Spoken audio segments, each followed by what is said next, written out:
You're listening to Life with Herpes, and this is episode 67.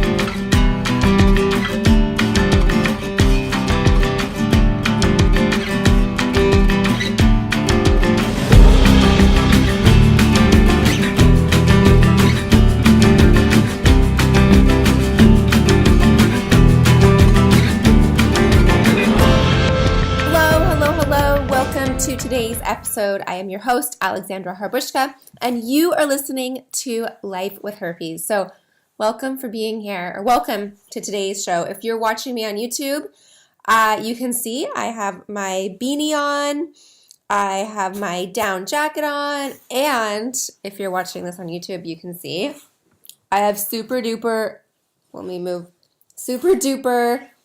leggings on. They are they're donut holes. Oops, I'm losing my whole setup here. They're donut holes on a Christmas tree.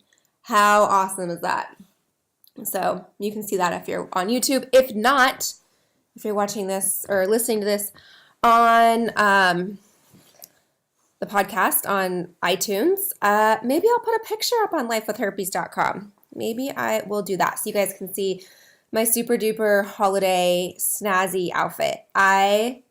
So today in San Diego, I'm getting off subject here, but I joined one of my really good friends for a walk this morning. I had not seen her since we were in Paris. For those of you that have kind of followed along, I was in Paris with her over in October, and I haven't seen her since then, and we went for a walk this morning, and when I left my house, it was 38 degrees.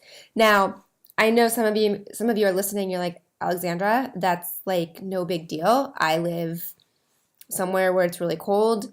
For me in San Diego, 38 degrees does not happen. So once I got to the beach, it was 51. It was like a 7-minute drive.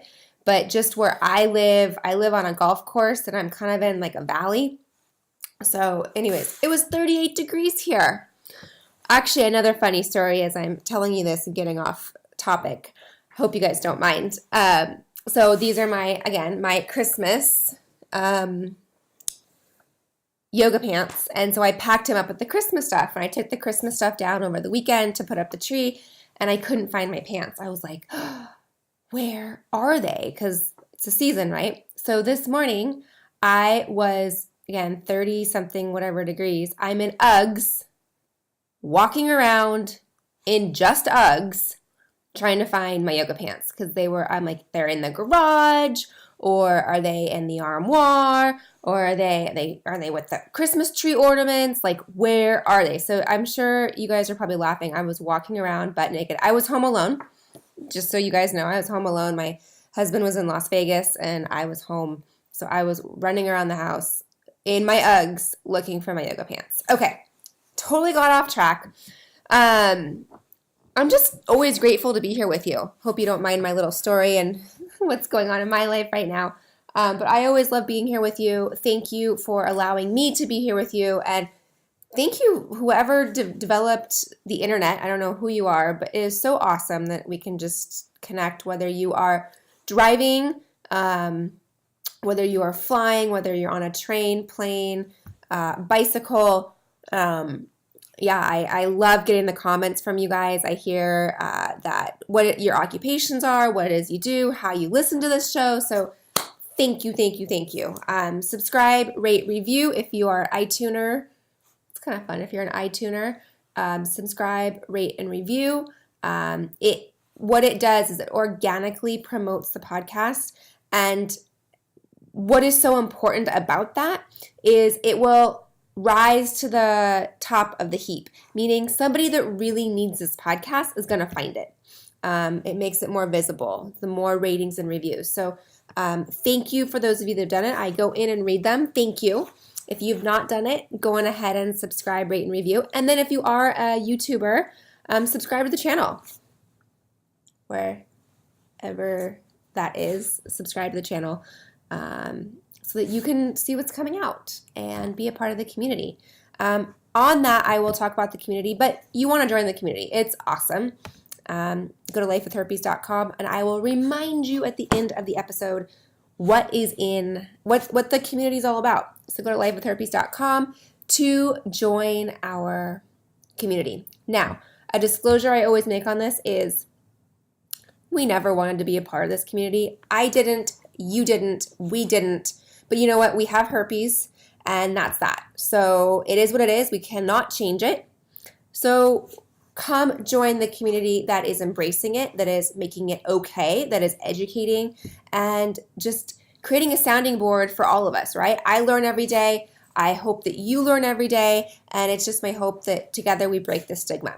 All right, I was a rambler today. I had zero clue how much of a rambler I was going to be. So let me get to today's question. It was in our uber duper super secret group. It is a private Slack group. So when you go to join, it is a Slack group that you join. I still get emails asking me how to join the Facebook group. It is Slack, which again, I'll get into again. So this is from one of our members who is asked to be anonymous. But basically, this is what was said. If I have HSV1, so herpes simplex virus 1, in my mouth, and some people say that it can be transmitted even without cold sores visible, do I need to disclose to anyone I might share a kiss to, or even on the cheek? I love kissing my nephew's cheek and my grandparents. So I responded with this, and I'll let you guys know. If you have not joined our group, get on over there, join it. But I said, Erg, it's such a double standard with genital herpes stigma versus the cold sores. I'm going to do a podcast on this today, and I am right now. I'm going to do a podcast on this. Here's the thing. We are educated in sex ed. Well, some of us are, some of us are not. Clearly, what is being taught in school is not working, right? But in general, we're educated to disclose through when you have sex, you need to disclose to your partners, right? Or the common thing is, oh, just use a condom and you'll be fine. Well, that is bullshit, right? But we are not educated to use a condom for oral sex. We are not educated to disclose. Herpes is of the mouth, an outbreak, a genital, not the word genital, an oral outbreak, cold sore, all of that is not socially the same, right? It is okay to have oral herpes. It is not okay to have genital herpes. Now, the virus is the same virus. Doesn't really matter where it goes. You can have HSV1 orally or genitally, or vice versa, HSV2 genitally or orally. It does not matter. You can have it back and forth. So to answer your question, can it be passed without an outbreak visible on the mouth? Yeah, it can. There's this thing called viral shedding. I talk about it a lot in other podcasts. Viral shedding, and I will link whatever podcast it is in the show notes that discusses viral shedding. But basically, the short answer to viral shedding is the virus just wants to shed. Just like our hair falls out, our skin sheds. The virus lies dormant. It comes up to the top. It just sheds its skin. And when it does that, there are no symptoms. There are no signs. There are no triggers. The person, the host, myself, does not know that it's happening. And at that time, I am capable of passing it to somebody new who is not infected with herpes. So yes, you can absolutely transmit herpes without an outbreak. Should you disclose you have oral herpes? Yes, you absolutely should. Especially if you're going to have oral sex, that it is transmitted the exact same way as sex.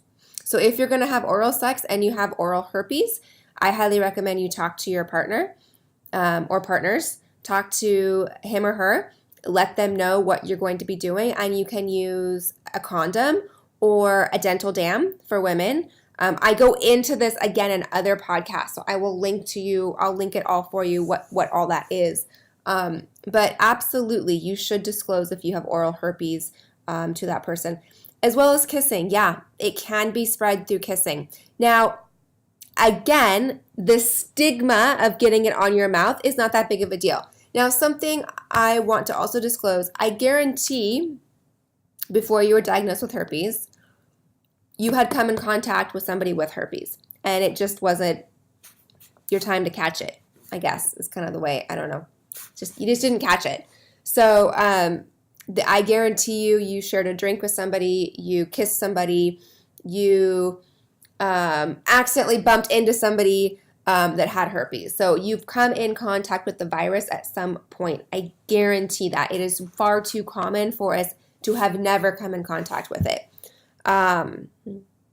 So back to, should you disclose? Yeah, absolutely. Do I think you should stop kissing people? Or no, I don't. That's my own personal. Do I think you should stop kissing people? No, it's part of it. But yeah, mention it. Mention it like, yeah, I get cold sores, or I get outbreaks on my mouth. Chances are it's not gonna be that big of a deal, because people will be like, oh yeah, so do I. And chances are most people get them.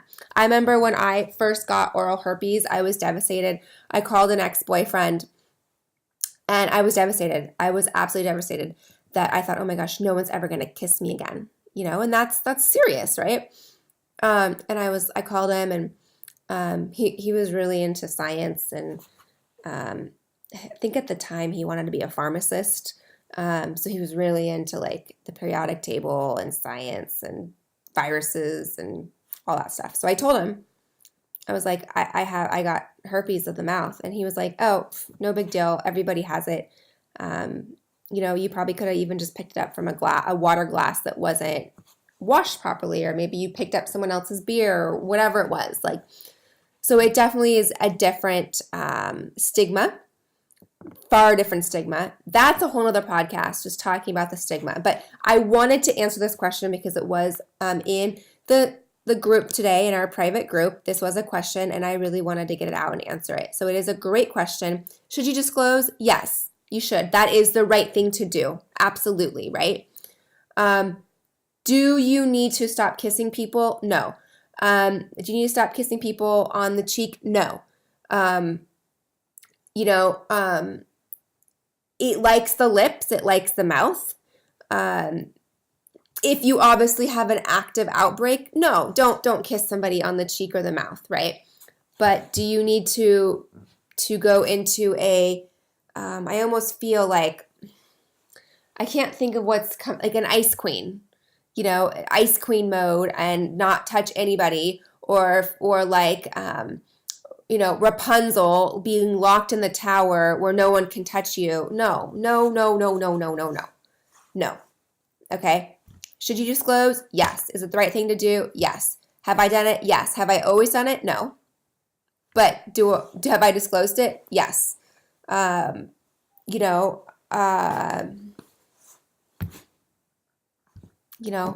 certain cultures, people kiss on the lips, certain people kiss on the cheek. I wouldn't worry too much about it, other than, yeah, when you're in a relationship with someone and you're going to be making out with them, and you're going to be in common sharing a lot of bodily fluids with someone, yes, I would absolutely disclose that to them and let them know. 100%. That is the right thing to do. And that is what will almost cover you in the end. They no longer could be upset with you because you disclosed it. Even down to, there's times I would feel like a canker sore is not a cold sore. I want to disclose that as well. A canker sore is not a cold sore. But there'd be times I'd have canker sores, and I would just say, yeah, I have a canker sore. I don't think it's herpes, but I wanted to let you know. Like, I would say that to ex-boyfriends. And let them know. Like, I personally felt that was the right thing to do. Okay, so thank you so much for asking. How do you become a member of this community? You go to lifewithherpes.com, join. What you get with it, which, I think it's cool. You get a couple ebooks that I have written. 9 ways. Now I don't have the titles in front of me. This is embarrassing.